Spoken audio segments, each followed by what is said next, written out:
আসসালামু আলাইকুম। আশা করি সকলে অনেক ভালো আছেন। আল্লাহ পাকের অশেষ রহমতে আলহামদুলিল্লাহ আমিও বেশ ভালো আছি। প্রতিদিনের মতোই আবারও চলে আসলাম আপনাদের সামনে নতুন আরেকটি ভিডিও নিয়ে। আশা করি ভিডিওটি আপনাদের কাছে ভালো লাগবে, তাই স্কিপ না করে আপনারা সম্পূর্ণ ভিডিওটি দেখবেন। দেশ এবং দেশের বাইরে, কাছে এবং দূরে আপনারা যে যেখান থেকে আমার ভিডিওটি দেখতেছেন, আপনাদের সুস্থতা কামনা করে আজকের ভিডিওটি শুরু করতেছি।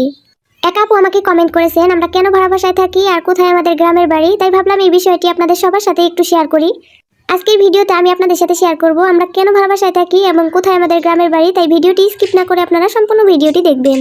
কালকে আমি কিছু ডালের বড়া তৈরি করেছিলাম, আপনাদের ভাইয়ার কাছে নাকি খুবই মজা লেগেছে, আজকেও বলতেছে কিছু ডালের বড়া তৈরি করো।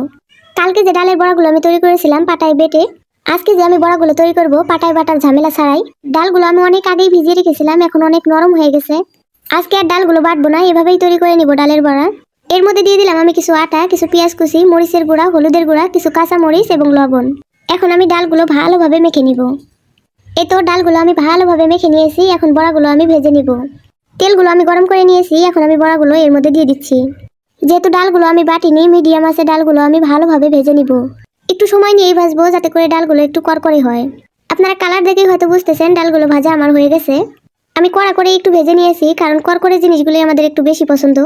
ডালের বড়াগুলো কিন্তু অনেক ভালো হয়েছে, কালকের থেকে আজকের ডালের বড়াগুলো খেতে বেশি মজা হয়েছে। আপনারা কিন্তু বাটার ঝামেলা ছাড়াই ঝটপট ডালের বড়া এভাবে তৈরি করে নিতে পারেন। আপনাদের ভাইয়া গিয়েছিল বাজারে, কি নিয়ে আসলো আপনাদের সাথে একটু শেয়ার করি। সেই সাথে বলি আমরা ভাড়া বাসায় থাকি কেন এবং আমাদের গ্রামের বাড়ি কোথায়। আসলে আমাদের গ্রামের বাড়ি হচ্ছে পশ্চিম কাদমা। পশ্চিম কাদমা বললে আপনারা নাও চিনতে পারেন, থানা হাতীবান্ধা, জেলা লালমনিরহাট। আশা করি আপু আপনার প্রশ্নের উত্তর আপনি পেয়ে গেছেন। এখন আপনাদেরকে আমি বলি আমরা ভাড়া বাসায় থাকি কেন। মূলত বর্তমানে আমরা আছি চাঁপাইনবাবগঞ্জ। এখানে আপনাদের ভাইয়া চাকরি করে, মূলত এই জন্যই ভাড়া বাসায় আমাদের থাকা। এটা হচ্ছে মিশ্রি, আজকে বাজার থেকে কোনো সবজি নিয়ে আসেনি, কারণ আজকে রান্না বান্না আমাদের হয়ে গেছে। যে আপুরা আমার ভিডিওটি এখন পর্যন্ত দেখতেছেন, আপনারা প্লিজ আমার ভিডিওটিতে একটি লাইক করে দেবেন। আপনাদের লাইক কমেন্টের উপরে ভিত্তি করেই আমার ভিডিওটি আরো নতুন নতুন দর্শকের কাছে পৌঁছাবে। আপনারা যারা আমার ভিডিওতে নতুন নতুন কমেন্ট করেন, আপনাদের কমেন্টগুলো পড়তে আমার কাছে এতটাই ভালো লাগে যা বলার মতো না। আপনাদেরকে বলবো আপনারা প্লিজ সুন্দর সুন্দর কমেন্ট করে আমাকে ভিডিও বানানোর উৎসাহ আরো বাড়িয়ে দিবেন।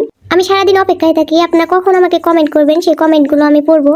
আপনারা যারা আমাকে সুন্দর সুন্দর কমেন্ট করেন আপনাদেরকে অসংখ্য ধন্যবাদ। আপনারা যারা আমাকে ভালোবেসে আমার ভিডিওগুলি দেখেন এবং সুন্দর সুন্দর কমেন্ট করেন, আপনাদেরকে নিয়ে আমি আরো অনেক দূরে এগিয়ে যেতে চাই। আপনারা আমার জন্য দোয়া করবেন। আমার রুমে তেমন দামি কোনো জিনিসপত্র নেই, তবে ইনশাআল্লাহ একদিন আমার রুমটাকে আমার মনের মতো করে সাজাবো, আল্লাহ যদি তৌফিক দেয়।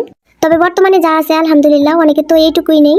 যাই হোক, মানুষের তো আশা থাকে, তেমন আমারও আশা আছে আমার রুমটাকে একদিন আমার মনের মতো করে সাজাবো। আপনারা সবাই মন থেকে আমার জন্য দোয়া করবেন, আমিও আপনাদের জন্য মন থেকে দোয়া করি। আমার কোনো কিছু রাখার প্রয়োজন হলে এই প্লাস্টিকের বয়মের ভিতরেই আমি সবকিছু রেখে দেই।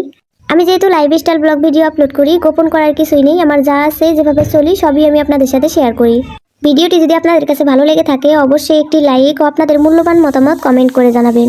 আর ফেসবুক পেজ থেকে দেখে থাকলে অবশ্যই পেজটি ফলো দিয়ে রাখবেন। আজকে এই পর্যন্তই, সবাই ভালো থাকবেন, সুস্থ থাকবেন, আল্লাহ হাফেজ।